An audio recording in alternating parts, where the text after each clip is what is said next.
appliquer la politique de l'autruche appliquer la politique de l'autruche នៃត្រង់របស់គ្នានេះគឺប្រើនយោបាយរបស់សត្វអូទ្រីសដោយគេគិតថាសត្វអូទ្រីសនៅពេលខ្លាចវាអោនក្បាលកប់ក្បាលវាទៅនឹងដីខ្សាច់អញ្ចឹងពឹប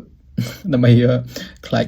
ដើម្បីការពារខ្លួនពីភាពគ្រោះថ្នាក់ប៉ុន្តែនឹងគ្រាន់តែជារឿងនិយាយតគ្នាគ្រាន់តែជារឿងប្រឌិតទេដោយសារសត្វអូទ្រីសនៅពេលវា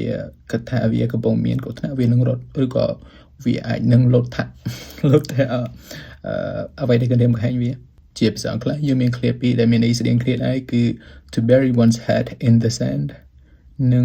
to turn a blind eye យើងប្រើឃ្លាបារាំង appliquer la politique de l'autruche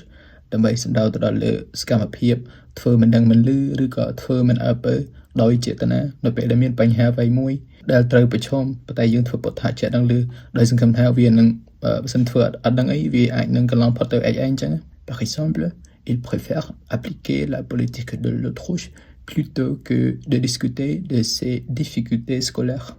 មានន័យថាគាត់និយមឬក៏គាត់សុខចិត្តធ្វើមិនអើពើឬធ្វើមិនដឹងមិនលឺជាជាងការពិភាក្សាឬក៏ការនិយាយអំពីបញ្ហានៃការសិក្សារបស់គាត់